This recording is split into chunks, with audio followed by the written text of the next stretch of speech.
la météo avec Akenogaz. Bonsoir à tous et à toutes et bon début de semaine. Ravi de vous retrouver. Le mois de mars nous a ramené un peu de fraîcheur ce soir. Vous l'aurez constaté, la fraîcheur sera présente dans les régions du nord-ouest, à l'ouest et même dans la région de l'Adamawa. C'est également là qu'on enregistre les températures les plus basses allant de 16 à quasiment 19 degrés de température. Ce soir, on risquerait d'avoir quelques précipitations dans des régions spécifiques. Nous allons le voir de plus près. Nous commençons donc avec la région de l'extrême nord. Ici, le thermomètre atteint les 31 degrés à Mokolo, avec 30 degrés même à Koussery. Et demain matin, on perd 2 à 3 degrés et la fraîcheur sera quand même présente. Ensuite, au littoral Cameroun, des averses annoncées à Konsamba, à Bassi-Douala et à Idéa ce soir. Demain matin, un temps calme qui s'annonce avec un beau paysage. Nous terminons avec l'Est Cameroun, 28 degrés dans la ville de Bertois ce soir. Et demain matin, un peu de fraîcheur prévue avec un beau paysage également. Ce soir, je vous amène à la découverte de la Kadé dans la ville de Batouri. Excellente soirée.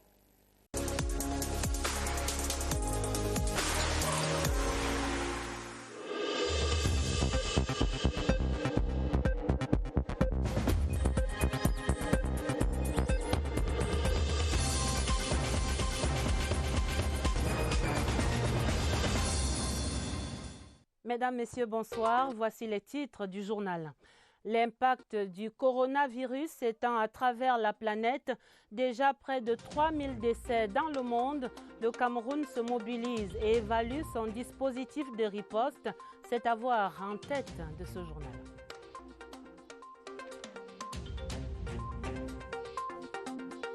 L'impact des mauvais rapports des ONG sur le Cameroun est à revoir après la reculade de Human Rights Watch.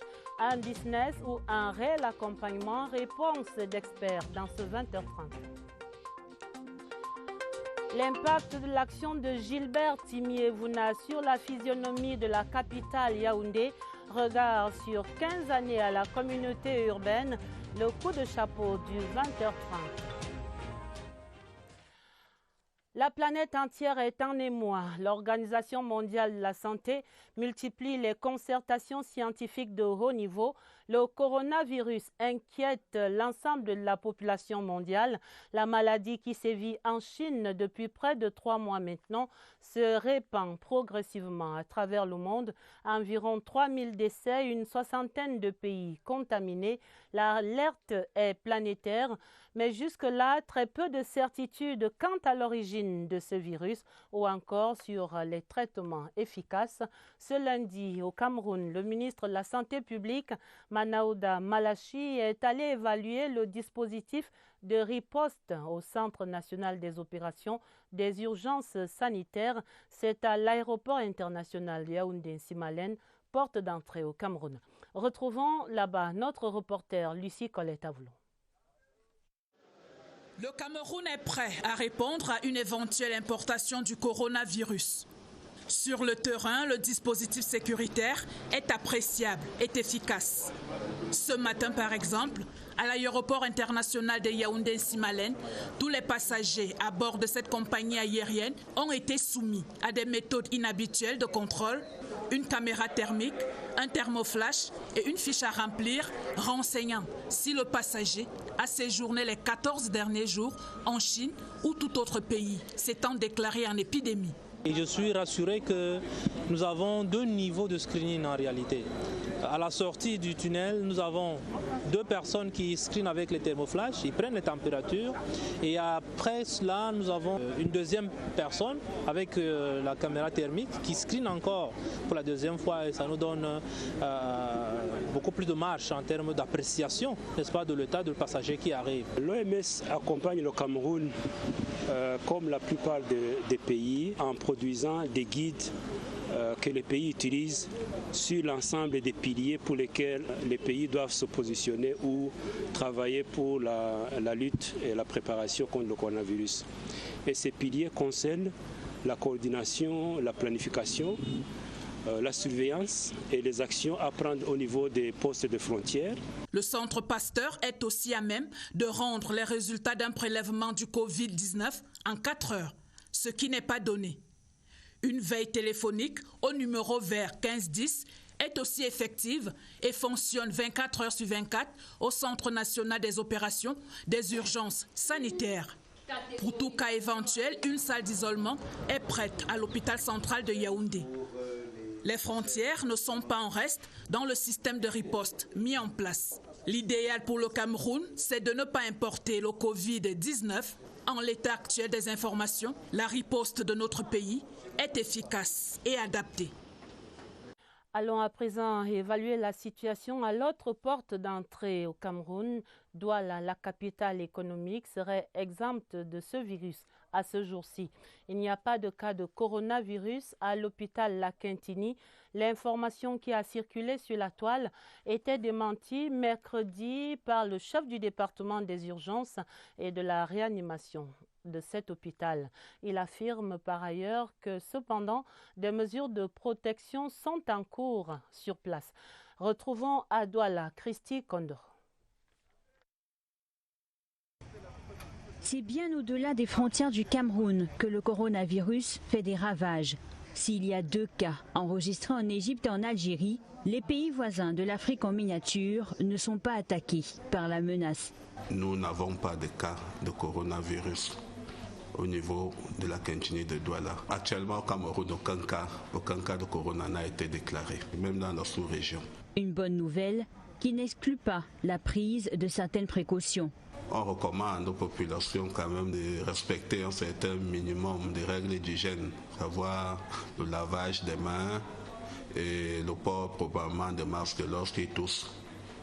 Et qui essaient de venir se faire consulter quand ils ont des petits symptômes de fièvre. À l'hôpital La Quintini de Douala, l'ancienne réanimation des soins intensifs a été réaménagée pour d'éventuels cas de coronavirus. Une chambre pour les personnes suspectées, une autre pour les malades confirmés et tout un matériel de protection rangé en lieu sûr. Des mesures susceptibles d'être améliorées si la menace se précise. Au-delà de ces dispositifs au plan national, chaque famille camerounaise organise maintenant la vigilance contre ce coronavirus. Allons voir ce que notre reporter Daniel Menanga a constaté sur le terrain en faisant un tour ce lundi dans quelques pharmacies de Yaoundé. Constat principalement autour de la chloroquine qui est annoncée comme un filet contre le virus, un médicament qui se vend à présent comme des petits pains. Regardez.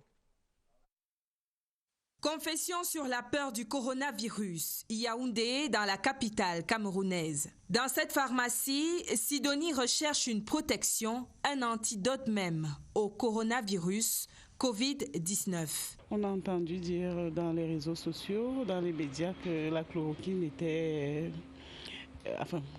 créait ou pouvait permettre de prévenir. Donc, on essaie également de s'équiper au cas où, on ne sait jamais.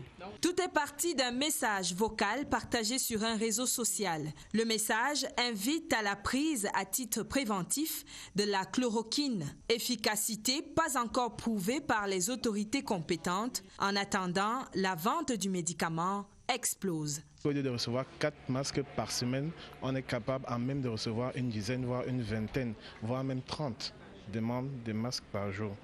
Pareil avec les désinfectants. On est passé de 5 demandes par semaine à 10 boîtes vendues par jour, voire 20. Dans cette autre officine, on vient de recevoir un nouveau stock de la molécule de l'espoir, des gels désinfectants et des masques. Les gels sont arrivés ce matin. On en commande aussi en grande quantité, c'est-à-dire 1 litre, 500 milli pour des sociétés, des représentations diplomatiques, parce que j'en ai eu la demande. Dans les rues de la capitale, on reste prudent sur les contacts physiques sans plus. Le réflexe de Sidonie n'est pas encore partagé chez les citoyens ordinaires.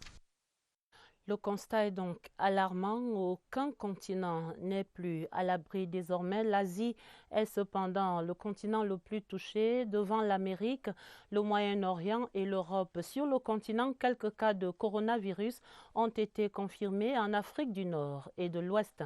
Sidoine Monkam dessine maintenant la cartographie planétaire de cette épidémie. Le coronavirus progresse à pas de géant. Le virus a quasiment pris pied dans tous les continents. Afrique, Asie, Amérique, Europe, tous concernés. Déjà 58 pays affectés par le Covid-19. Le virus ne cesse de se propager avec de lourdes conséquences sur le plan humain. Selon l'Organisation mondiale de la santé, l'on a presque atteint 90 000 cas de contamination avec près de 3 000 décès sur la planète. La Chine, épicentre de la maladie, est en tête avec 2 912 décès sur 80 000 cas recensés, suivi de la Corée du Sud, 4 212 cas, 26 décès, l'Iran, 56 décès sur 593 cas, l'Italie, 1684 cas, 29 décès, le Japon, 236 cas, 5 décès, la France, 130 cas, 2 décès. Des malades sont également signalés dans plusieurs autres pays, au Brésil, mais aussi en Grèce, en Norvège et en Suisse. Parmi les victimes, des ressortissants d'Italie, ce qui fait de ce pays et de la Corée du Sud des grands foyers de contamination après la Chine, l'Iran, le Japon et la France. L'Afrique est elle aussi entrée dans cette danse macabre. Le continent enregistre depuis peu quelques cas confirmés. Après l'Égypte, on a recensé 3 cas en Algérie et 1 au Nigeria. L'OMS confirme néanmoins que 42 000 personnes ont recouvré la guérison. Le malaise ne cesse de grandir, les mesures de prudence aussi. Les différents États sont en alerte. Les moyens de prévention s'accentuent. Zones infectées isolées, restrictions de voyage, dispositifs de surveillance dans les ports et aéroports. Tout est mis à contribution pour contrer cette pandémie afin de limiter sa propagation. On va dire un seul mot, vigilance.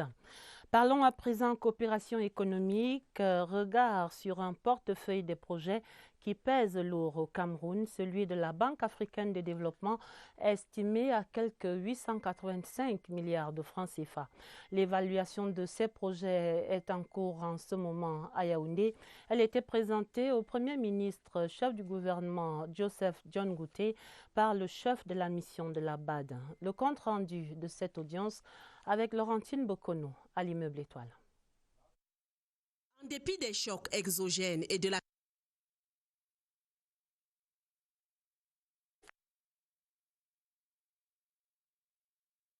certainement dans la suite du journal sur cette audience à l'immeuble Étoile accordée par le Premier ministre à la mission BAD en cours au Cameroun.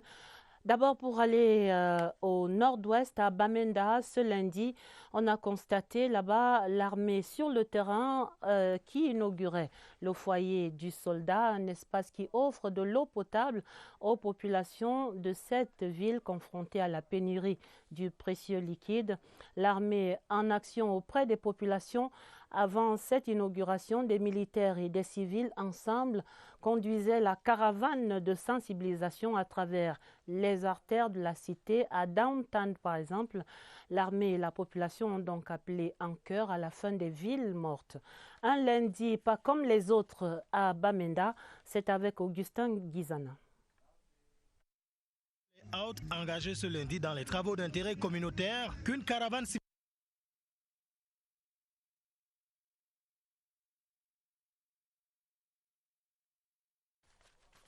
toutes nos excuses pour ce constat, quelques problèmes techniques qui nous empêchent d'avoir nos reportages. On espère que celui-ci vous sera diffusé. Nous parlons de l'évaluation de ces rapports de Human Rights Watch qui est l'une des ONG installées au Cameroun. L'ONG compte parmi la cinquantaine d'organisations non gouvernementales qui mènent leurs activités en toute légalité sur le sol camerounais.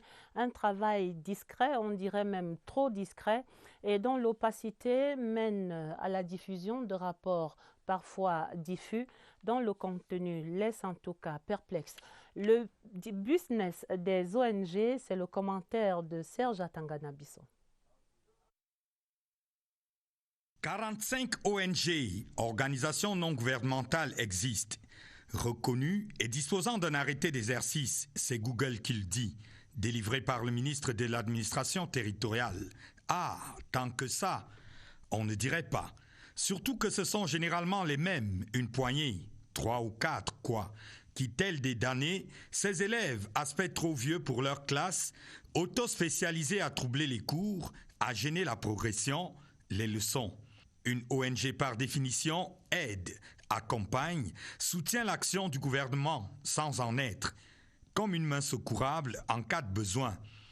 Ses membres sont des volontaires. Leurs rapports sont donc conséquemment d'abord des bilans de choses faites pour le bien des peuples. C'est à ce titre qu'ils captent des financements partout. Seulement, ici, il est né une race hybride, dont les rapports sont, si elles complissent, que des brûlots. Jamais ce qu'ils ont fait, toujours à chercher des poux sur le crâne de Manu, dit Bango, chauve et aride. Si on entend que l'action est le moteur de leur financement, on s'autorise ce glissement. Leur financement à eux est chevillé au dénigrement de notre cher et beau pays. Ne rien vérifier, tout balancer sans filtre. Dommage pour eux. Il y a souvent pas grand-chose à voir.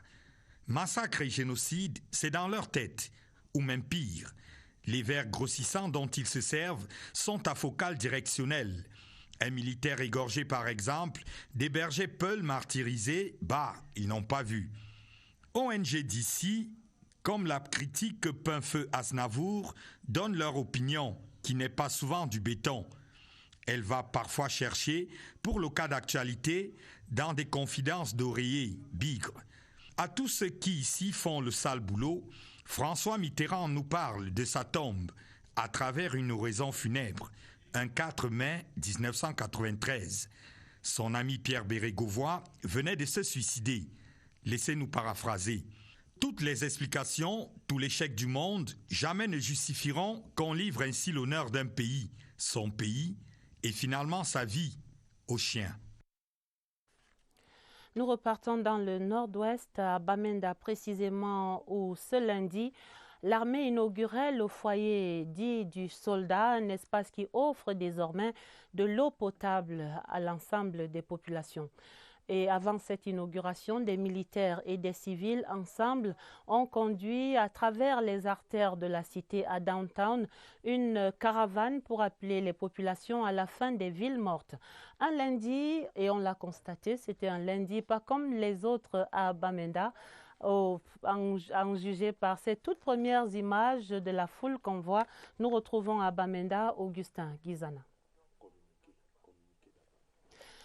Nous restons dans le nord-ouest avec ce communiqué du gouvernement, le gouvernement de la République, qui porte à la connaissance de l'opinion nationale et internationale que depuis le 29 février 2020, les commanditaires des actes d'horreur et d'abomination perpétrés par des bandes armées sécessionnistes dans les régions du nord-ouest et du sud-ouest animent, comme à l'accoutumée, une propagande mensongère à travers les médias en ligne, accusant les forces camerounaises de défense et de sécurité d'avoir tué 15 personnes, dont 5 femmes et 4 enfants, au quartier Yoruba, c'est dans la localité de Small Babanki, arrondissement de Touba, département de la Mézam, région du Nord-Ouest. Le gouvernement dément ces allégations totalement infondées et contraires à la réalité des faits, à savoir que dans la matinée du mardi 25 février 2020, des individus lourdement armés ont attaqué le quartier de construction du poste de commandement de la 5e région militaire interarmée au quartier Mandankoué à Bamenda. C'est hors de hors-la-loi. En embuscade autour du site, ont ouvert le feu sur le véhicule de marque Toyota Hilux double cabine transportant des ouvriers ainsi qu'une unité d'élite de nos forces armées chargées de la protection du chantier en construction. Le bilan de cette autre attaque contre les forces nationales de défense et de sécurité est de 2 morts, à savoir le soldat de 2e classe, Manga Folefak Arnaud Gauthier, et un technicien civil du chantier, M. Chinda Nixon. 3 blessés enregistrés dans les rangs de nos forces de défense et de sécurité, 5 otages civils enlevés par des sécessionnistes, parmi lesquels le chef de chantier, un véhicule militaire pick-up incendié, un fusil d'assaut M21S emporté avec 3 boîtes chargeurs garnies, un gilet pare-balles et un casque lourd emporté. Le gouvernement camerounais précise à cet égard qu'une opération de ratissage menée conjointement par plusieurs composantes appartenant à la 5e région militaire interarmée a effectivement été conduite dans la nuit du 28 au 29 février au quartier Yoruba à Small Babanki. La dite opération a permis de découvrir un retranchement fortifié des bandes armées sécessionnistes situées dans l'enceinte de l'école publique de Nkar, non loin de la chefferie traditionnelle de Madankwe. Il s'en est suivi un affrontement contre les éléments des forces armées camerounaises et un nombre considérable de sécessionnistes armés. À l'issue de ces échanges de tirs, 10 terroristes sécessionnistes ont été neutralisés, dont 3 femmes. Le leader de cette mouvance séparatiste, le nommé Richard Formumban Ndango, alias Général Fireman, fait partie des terroristes neutralisés au cours de cette opération. Il convient de relever que lors des fouilles effectuées sur le lieu des opérations, un arsenal de guerre a été récupéré, entre autres un fusil d'assaut de type AK-47, 5 bonbonnes d'engins explosifs improvisés déjà amorcés avec des batteries de motocyclettes, une grenade défensive, 3 armes de chasse calibre 12, une bande de munitions de calibre 7.62, 2 boîtes chargeurs de fusils d'assaut M21, plusieurs lots de munitions de divers calibres, des centaines d'amulettes, un stock de cocaïne, un casque lourd et un gilet pare-balles appartenant au soldat de 2e classe Manga Folefak Arnaud Gauthier, assassiné par les terroristes sécessionnistes. 2 véhicules saisis, un otage libéré, M. Mungu Joseph, né vers 1968 à Madankwe. Le gouvernement camerounais condamne sans réserve ces actes de terreur commis par des individus déshumanisés qui sèment au quotidien l'effroi et la désolation dans les 2 régions du nord-ouest et du sud-ouest. Par ailleurs, le gouvernement présente aux familles des victimes les sincères condoléances du président de la République, son Excellence Paul Biya, en même temps que le réconfort de la nation tout entière. Face à ces attaques répétées des hordes de barbares sécessionnistes, le gouvernement réaffirme aux forces nationales de défense et de sécurité le soutien renouvelé du peuple camerounais ainsi que la très haute confiance du chef de l'État, chef des forces armées. C'est signé ce 2 mars 2020 par le ministre de la Communication, René Emmanuel Sadi. Je crois que nous allons repartir à Bamenda pour voir ce que l'armée et la population ensemble ont effectué comme mobilisation sur le terrain là-bas à Bamenda. L'armée a par exemple inauguré le foyer du soldat. Cet espace va offrir de l'eau potable aux populations et avant cette inauguration, les militaires et les civils, main dans la main, ont conduit une caravane à travers les artères de la cité downtown pour appeler à la fin des villes mortes. Retrouvons pour les confirmations à Bamenda Augustin Guizana et j'espère que la technique confirme. Les habitants de Bamenda, comme ceux des quartiers New Layout, engagés ce lundi dans les travaux d'intérêt communautaire, qu'une caravane civilo-militaire a sillonné les rues de la ville à travers une marche sportive conduite par le commandant de la 5e région militaire interarmée, le général de brigade Cavalaire. Dans son parcours, la caravane dénonce les faits nocifs des villes mortes et rassure la population que l'armée est là pour la protéger.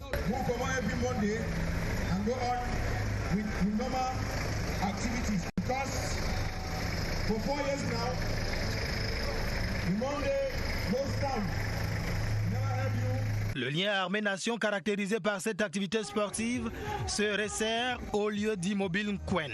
Ici, la musique tonne et il est difficile de distinguer un civil d'un militaire. Puis, la caravane s'ébranle vers Upstation Bamenda. Après 12 km de parcours, on peut étancher sa soif dans ce point d'eau ouvert par la RMA 5 à l'ensemble des populations. La ville de Bamenda fait face à des sérieux problèmes d'eau potable. Alors le commaire RMA 5, le général de brigade commaire RMA 5, a bien voulu nous offrir dans l'urgence ce point d'eau qui est un forage. C'est dans le but d'anticiper sur la survenue des maladies liées à la consommation de l'eau impure. Ces dernières semaines, la RMIA 5 a intensifié les actions civilo-militaires favorablement accueillies par la population du Nord-Ouest. Reparlons donc du récent rapport de l'ONG Human Rights Watch sur les événements de Ngarbour dans cette région du Nord-Ouest précisément. Le document a suscité une vive protestation du gouvernement contre les allégations de cette ONG. À la suite des mises au point du ministre de la Communication, on a constaté immédiatement le retrait du rapport incriminé sur le site web de Human Rights Watch. Qu'est-ce qui s'est passé et comment comprendre cette reculade qui semble créditer maintenant la version gouvernementale des faits? Voici les explications du professeur Mathias Eric Onangini dans un entretien avec Philippe Roger et Sama. Le rapport qui a été publié a été retiré en raison de l'évolution de la situation, puisqu'une polémique s'est formée à partir du moment où un militant pro-ambazonien du nom de Fort Yakubu a été appréhendé en Ndou par nos forces de défense et de sécurité. On a constaté que ce militant était en contact avec Madame Hilaria Legrozzi de Human Rights Watch. Cela montre que cette ONG ne semble plus complètement sûre de la situation qu'elle a eu à examiner et ne semble plus tout à fait sûr que son analyse soit nécessairement une analyse fiable. Si on peut comprendre que des enquêteurs en matière de droits de l'homme aient une multiplicité de sources, ce qui a été retrouvé dans les communications entre cette représentante de Human Rights Watch et ce militant pro-sécessionniste indique qu'elle voulait à tout prix avoir des éléments en fait pour instruire un procès à charge de nos forces de défense et de sécurité. Et ce n'est pas ça qui est, du point de vue de l'éthique professionnelle du militant des droits de l'homme, le travail à faire. Revenons à ce portefeuille des projets de la BAD qui est en évaluation en ce moment au Cameroun. La Banque africaine de développement, dont le portefeuille des projets en cours dans notre pays est estimé en ce moment à 885 milliards. L'évaluation était présentée au Premier ministre chef du gouvernement Joseph Dion Ngouté ce lundi par le chef de la mission BAD. Le compte-rendu de cette audience avec Laurentine Bokono à l'immeuble Étoile. En dépit des chocs exogènes et de la crise sécuritaire, l'économie camerounaise a enregistré un taux de croissance estimé à 4,1% en 2019 grâce au dynamisme du secteur tertiaire et à la croissance de la consommation et des investissements. C'est cette image du Cameroun auprès de la Banque africaine de développement qui justifie la mission de 6 jours du banquier africain en terre camerounaise. L'état de la coopération entre le Cameroun et la BAD est excellent. C'est important de dire que nous sommes venus ici en tant que groupe d'administrateurs, d'abord pour une mission d'information, pour permettre de compléter les informations que nous recevons sur le pays de la part de nos équipes techniques, de la part également de notre direction générale, pour que nous puissions être à mesure de mieux, notamment les requêtes de financement que nous recevons du Cameroun au niveau du conseil d'administration. À la tête de la mission d'information à laquelle le Premier ministre chef du gouvernement Joseph Dion Ngouté a accordé une audience de 60 minutes, Matungulu Ilangir, administrateur du groupe de la Banque africaine de développement pour le Cameroun, le Congo, le Burundi et le Tchad, se montre encore plus optimiste quant aux perspectives de cette coopération déjà si fructueuse. Les perspectives se présentent bien, surtout les réformes en cours qui sont globalement bien exécutées sont maintenues en place. Nous étions encouragés par le fait que le Premier ministre nous a de nouveau réaffirmé la volonté de son administration. À ce jour, le portefeuille de la BAD au Cameroun compte 23 projets, dont 14 projets régionaux et 4 projets au bénéfice du secteur privé, soit une enveloppe globale d'environ 885 milliards de francs CFA en 2018. Ce portefeuille se renforce grâce à la densification des infrastructures pour une croissance inclusive et durable et au raffermissement de la gouvernance sectorielle pour l'efficacité et la pérennité des investissements. Dans ce même domaine, la coopération, le ministre des Relations extérieures a reçu en audience ce lundi l'ambassadeur de la République populaire de Chine, son Excellence Wang Yingshu. Au centre des échanges entre ces deux personnalités, le point de la coopération bilatérale, l'évocation du grand dialogue national et puis les dernières sur le front de la lutte contre le coronavirus en Chine. Retrouvons pour le compte-rendu de cette audience William Badier. Présence très récurrente de l'ambassadeur de Chine au ministère des Relations extérieures illustre toute la vitalité de la coopération riche et intense qui lie le Cameroun à la Chine. Nos deux chefs d'État ont des communications mutuelles. Ils se sont échangés des points de vue sur la coopération entre nos deux pays. Ils sont satisfaits de notre coopération dans tous les domaines. Et ils ont aussi donné des instructions pour renforcer davantage notre coopération amicale dans tous les domaines. L'audience, articulée en 3 points, a permis de revisiter la coopération entre le Cameroun et son partenaire chinois. Sur la situation sociopolitique dans les régions du nord-ouest et du sud-ouest, la Chine se félicite de la tenue du grand dialogue national et de ses principales résolutions parmi lesquelles l'accélération de la décentralisation et le statut spécial de ces deux régions. Et la Chine va aussi apporter son soutien dans le processus de la paix, de la sécurité et du développement de votre pays. Au sujet du coronavirus, de nombreuses mesures ont été prises par les autorités chinoises pour limiter la propagation du dit virus en Chine et à l'extérieur de son territoire. Les vaccins disponibles permettent la prévention de la maladie et les sérums guérissent de nombreux patients. Ce lundi, ici à Yaoundé, 3 individus ont été pris en flagrant délit d'escroquerie pendant qu'ils tentaient d'estorquer la somme de 400 000 francs CFA à un usager contre un passeport. Au sein de cette équipe pris en flagrant délit, on compte 2 agents de la police nationale. Voici le récit de Augustin Bichoka. La crise conjoncturelle naît de la lenteur dans la production des passeports par la Délégation générale à la Sûreté nationale est malheureusement exploitée par certains individus. Ils développent des stratégies pour escroquer de l'argent aux pauvres usagers. 3 suspects, dont 2 agents de la police et un cadre d'appui du ministère des Marchés publics, viennent de tomber dans les mailles des filets tendus par la police. Il y a une étudiante qui est arrivée pour renouveler son passeport. Elle a pris contact avec une policière pour lui dire comment ça doit se passer. La policière en question lui dit que le passeport express maintenant en 2 jours ça fait 400 000. Trouvant cette somme exorbitante, elle a pris attache avec le délégué général qui demande toujours aux usagers de dénoncer les mauvais comportements. Des sources proches de la Sûreté nationale. Et en attendant le retour à la normale, seul l'établissement des passeports tient compte des urgences. Le passeport, c'est 78 000 selon la loi des finances. Lorsqu'un usager viendrait encore donner plus de 78 000 francs, cet usager lui-même sera arrêté et sera également déféré au parquet pour corruption. Toutefois, les usagers qui se risquent à de telles pratiques se verront épinglés pour corruption.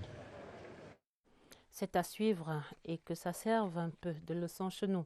Le ministre de l'Agriculture et du Développement rural, le ministère qui tient cette semaine un atelier d'analyse de la sécurité alimentaire. En ouvrant ses travaux, le ministre Gabriel Mbaye-Robé a expliqué qu'il s'agit de travailler à réduire l'insécurité alimentaire au Cameroun dans les ménages et dans les zones à risque. Le reportage de Pierre Biinambarga. L'insécurité alimentaire dans le viseur du ministère de l'Agriculture et du Développement rural ainsi que de ses partenaires. Tout un atelier d'analyse cadre harmonisé, organisé pour identifier des zones à risque et d'analyse des populations. Une sécurité comme sécurité sociale au niveau de l'alimentaire. Il est donc question au cours de cet atelier auquel prennent part, entre autres, la FAO, le PAM, d'élaborer une cartographie de l'insécurité alimentaire et nutritionnelle au Cameroun. C'est une analyse technique qui utilise des protocoles et une méthodologie technique de manière à comprendre quelle est la zone la plus vulnérable qui est en insécurité alimentaire et aussi quel est le nombre de populations qui sont en insécurité alimentaire au Cameroun. Le ministre de l'Agriculture et du Développement rural, Gabriel Barobé, reconnaît qu'au Cameroun, de nombreuses avancées ont été enregistrées depuis l'adoption de l'analyse cadre harmonisée dans les outils de diagnostic comme dans les méthodes de lutte contre l'insécurité alimentaire et nutritionnelle. Au cours de cet atelier également, des ordinateurs sont remis aux responsables régionaux et départementaux de lutte contre l'insécurité alimentaire. Au niveau régional, il y aura des ordinateurs qui vont cumuler pour chaque les départements qui sont dans leur région, faire remonter l'information, centraliser. Le MINADER adresse ses remerciements à tous ceux qui ont contribué pour l'intégration du Cameroun dans ce processus. Les préparatifs de la Journée internationale de la femme 2020 s'intensifient. À la CRTV, les dames ont dit la santé avant tout. Elles ont ouvert leur semaine par des dépistages gratuits de la tension artérielle, de l'obésité et de la glycémie. Et après ces tests gracieusement offerts par le top management de l'Office, elles ont eu droit à une causerie éducative sur la santé dite holistique et le bien-être au travail. Le reportage de Laetitia Onana. Dispositif et attroupement peu ordinaire ce jour au hall principal du centre de production de la CRTV en Bala 2. On se croirait dans un centre médico-social avec ce pèse-personne ou encore ce tensiomètre. C'est que les dames de la CRTV, en prélude à la Journée internationale de la femme, sont aux petits soins. On m'a prélevé la tension artérielle et je suis allée également faire un prélèvement sanguin. Je salue vraiment de telles initiatives. Sans transition, le personnel féminin de la Cameroun Radio Television passe du labo au studio 1 de l'Office. Ici, elles suivent attentivement une causerie éducative sur le bien-être au travail et la santé holistique. C'est une santé qui vise la prise en charge de l'être humain dans tous les domaines de sa vie. Justement pour être épanouie, la femme en général et celle de la CRTV en particulier doit d'abord se connaître. Doit connaître ses capacités pour ne pas embrasser des tâches dont l'impossibilité de les réaliser pourrait la frustrer et dégénérer en maladie. Ce mardi est prévue une matinée beauté pour ces reines, toujours en prélude aux festivités du 8 mars 2020. Dans la région du Nord, les agents de la société Razel, mieux outillés désormais pour la promotion du béton compacté au rouleau, une session de formation sur ces enseignements des nouvelles techniques d'utilisation de ces matériaux de construction leur était donc destinée et c'est pour des routes plus durables au Cameroun. Retrouvons à Garoua Jean Foumargué de CRTV Nord. Les routes du Nord sont construites en bitume. Avec le poids de l'âge, celles-ci font face aux nombreuses dégradations avec des fissures et des nids de poules. Du coup, l'entretien devient difficile. C'est donc pour apporter des solutions à ce problème qu'une nouvelle technique de construction de routes est mise sur pied. C'est pour mieux expliquer à ces agents de terrain les différentes techniques d'utilisation de matériel, du béton compacté au rouleau et son importance que la société Razel vient d'organiser à Garoua un atelier de formation. C'est une technologie qui améliore la durée de vie des routes. Elle existe depuis 60 ans dans le monde, mais elle est nouvelle au Cameroun.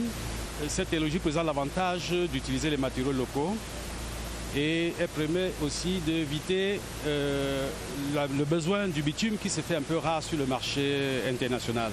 L'utilisation du béton compacté au rouleau BCR pour les routes du Nord vient ainsi pallier au problème des infrastructures routières. Pour cette nouvelle méthode, plusieurs avantages sont notés, à savoir la réduction de la pollution, l'emploi des matériaux locaux et la durée de vie plus longue que celle en bitume. Le BCR est un produit durable qui permet de construire des infrastructures durables qui contribuent au développement durable. Le bitume est un produit qui n'est pas durable et qui ne peut durer qu'à force de maintenance, d'entretien, c'est-à-dire à force de dépenses. Le bitume n'est jamais durable car il s'agit d'un matériau qui se dessicque dans le temps et qui est très sensible à l'effet de la circulation.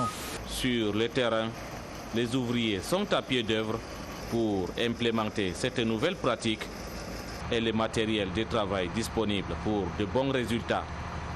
La société Razel veut ainsi, à travers la mise sur pied de cette nouvelle technique, construire des routes plus durables dans le Nord pour la satisfaction des usagers.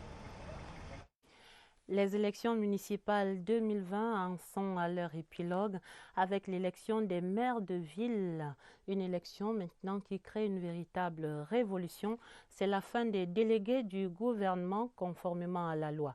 À Yaoundé, c'est l'ère Gilbert Tchimiouna qui se referme, une ère ouverte en 2005 et qui s'en va sur une note de satisfaction des habitants de la capitale, eux qui ont vu Yaoundé changer de physionomie avec des bois, des parkings et des lieux de loisirs comme dans les grandes capitales.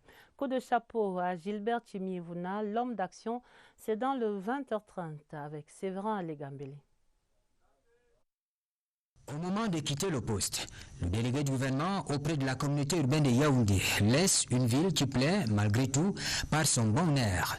Des aménagements physiques, à l'exemple des parkings payants, des espaces verts ont été faits pour une plus grande mobilité à l'intérieur du périmètre urbain. Il y avait plein de motos dans la ville de Yaoundé et j'ai failli me faire renverser par une moto. Mais curieusement, aujourd'hui, je voyais un moins de saturation et je peux l'apprécier. Également, j'ai remarqué la propreté dans la ville de Yaoundé. Malgré les chantiers, les différents chantiers, la ville est propre. On ne trouve plus des mouchoirs, des Kleenex jetés partout. Bon, voilà. Tous les dimanches, on peut aller dans les zones publiques, se reposer, passer du temps avec sa famille. C'est surtout ce qui est agréable dans la ville de Yaoundé, pour moi, quoi. Contre vents et marées, Gilbert Tchimiouna s'est investi dans l'aménagement urbain. La canalisation de la rivière Fundi, la multiplication des espaces de restauration sont autant d'éléments d'appréciation. Lorsque le délégué du gouvernement est arrivé, il avait de très bonnes intentions que nous avons louées en tant qu'Ordre national des urbanistes du Cameroun. M. Tchimiouna aura marqué son temps.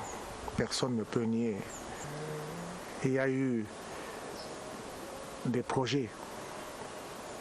Le projet de Sainte-Anastasie, par exemple, c'était un coin où il y avait tous les délinquants.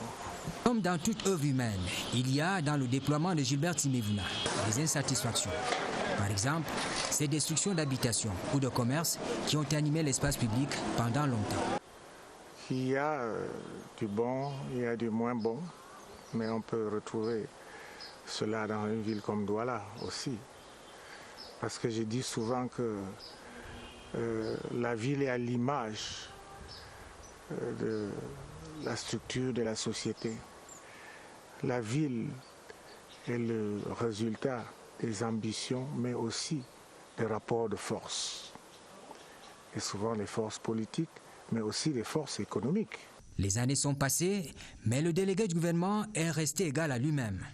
Un discours sans détour face à l'incivisme des populations. Moi, j'ai les pleuras. Ce qui s'est passé est passé. Regardons l'avenir maintenant. La bosse sort sur le front pour que ceux qui ont les yeux voient. Je crois que les uns et les autres ont vu que cette bosse, si on la laisse, elle peut nous amener loin. Il faut tout faire pour la supprimer.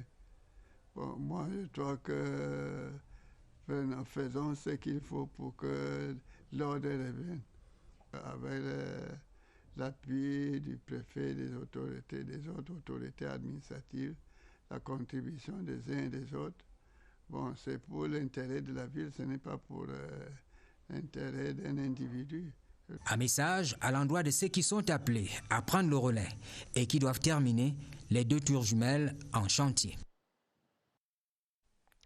Sur le front des législatives et selon un communiqué parvenu à notre rédaction, l'Assemblée nationale va tenir sa session de plein droit le mardi 10 mars dès 11h au palais de Ngoïkele. C'est signé par le secrétaire général adjoint numéro 1, Abdoulaye Daouda, qui par ailleurs porte à la connaissance des candidats titulaires proclamés élus députés au terme des élections législatives du 9 février qui sont attendues à l'hôtel des députés à partir du jeudi 5 mars. En outre, ils sont invités à bien vouloir fournir à cette administration un dossier complet pour la vérification des incompatibilités. Et en attendant les élections partielles qui auront lieu dans le nord-ouest et le sud-ouest, les grandes lignes du bilan de ces législatives et des municipales 2020 se dessinent. 58 femmes vont entrer à l'hémicycle de l'Assemblée nationale parmi les 167 députés déjà déclarés élus, contre 58 femmes à la dernière législature. Dans les mairies, elles sont 33 dames sur les 360 communes que compte notre pays. En clair, la percée escomptée n'a guère eu lieu. Pour les explications, voici les regards croisés des professeurs Justine Difo-Tunkam de More Women in Politics et de Viviane Ondwa-Biolé. C'est une enquête de Agnès Solange-Bessolo. Il est des victoires qu'il faut fêter, aussi petites soient-elles. Souvenons-nous de là où nous sommes partis. Avant le code électoral de 2012, nous avions à peine 13% de femmes à l'Assemblée nationale. Elles sont passées de 25 à 57 et aujourd'hui, sur 167 députés déjà élus, elles sont 58. Un renforcement d'opposition politique qui ne se mesure pas à l'évolution subséquente attendue dans la prise en compte du genre de manière globale. Au niveau des mairies, c'est encore beaucoup plus triste. Vous vous rendez compte, dans toute une région comme l'extrême nord, nous n'avons qu'une femme maire. À la Damawa, une seule femme. Au nord, une seule femme. Je voudrais prendre même le cas d'une Fundi où on avait 2 femmes qui sont également sorties du portefeuille. Comment justifier l'usage du pouvoir discrétionnaire indexé et parfois à la limite de l'étouffement de la diversité? Le premier outil, c'est l'équilibre régional. À la conception de cet outil, il n'y avait pas de préoccupation genrée. Les femmes ne devraient pas par ailleurs être les seules responsables de ce devenir meilleur. Les dispositions de la loi portant code électoral de 2012 sont claires sur la prise en compte du facteur genre. Nous avons souhaité, nous, à More Women in Politics, avoir un décret d'application du code électoral qui fixe des quotas précis que les partis politiques respecteraient. Mais à ce jour, si malgré l'absence de quotas obligatoire pour tous les partis politiques, on a réussi quand même à consolider ce chiffre. Je vous assure qu'il y a lieu de valoriser cela. Et c'est peut-être aussi cela qui a permis aux femmes de ne pas dégringoler, mais de maintenir le cap de leur représentativité. Des petits pas à suivre. La page des sports à présent, nous lançons ce soir aux 20h30 le compte à rebours pour le CHAN 2020. Nous sommes à J-32 avec des questions. Que faut-il donc savoir sur cette compétition? Où en est-on avec les préparatifs? Dans ce compte à rebours qui va nous conduire jusqu'au kick-off du tournoi, vous aurez des informations pratiques, des nouvelles des acteurs, les chiffres clés et c'est à suivre donc tous les soirs dans le journal. Premier rendez-vous, c'est donc quoi ce championnat d'Afrique des Nations et quel sens a-t-il pour notre nation? C'est Germain-Noël Essengue qui explique. À l'origine du championnat d'Afrique des nations de football en abrégé CHAN, il y a le souci de développer et de promouvoir le football sur le continent. L'idée, si chère à Issa Yatou, président de la CAF en 2007, est une plateforme supplémentaire pour exposer aux yeux du monde les talents dont regorge l'Afrique. Le tournoi, cette année, à sa 6e édition, et prend de plus en plus du volume. Il vaut aujourd'hui 3 millions de dollars, soit environ 1,5 milliard de nos francs, contre 10 millions de dollars pour sa sœur aînée qu'est la CAN. Le CHAN compte désormais pour le classement FIFA. Son impact cette année pour le Cameroun est réel. Il sert de galop d'essai pour notre pays qui accueille dans 11 mois la plus grande fête du football continental. Outre les aspects purement sportifs, ce tournoi assure le rayonnement diplomatique du pays de Paul Biya. Le Cameroun devient ainsi un point de convergence sur lequel tous les projecteurs sont braqués. Une opportunité d'affaires et aussi une mosaïque socio-culturelle à découvrir. C'est ce Cameroun-là, terre des ancêtres, de Manu Dibango, de Yannick Noah ou de Roger Mila et autres Samuel Eto'o, que le monde entier aura le privilège de visiter. Dans 32 jours, le kick-off. Voilà qui met un terme à ce 20h30, quelque peu pénible à cause de quelques ennuis techniques. Demain sera un autre jour. Ce journal était préparé avec la collaboration de Karine Olivier, Augusta Ngononga et Stéphane Zembomo. Vous aurez un autre journal à minuit présenté par Elvis Teke et Sadou Mamoudou. Retrouvez immédiatement sur cette antenne Ashunienti dans Inside the Presidency sur les questions de la relance du développement dans la région du Sud-Ouest. Très belle soirée sur la CRTV et à demain, 20h30.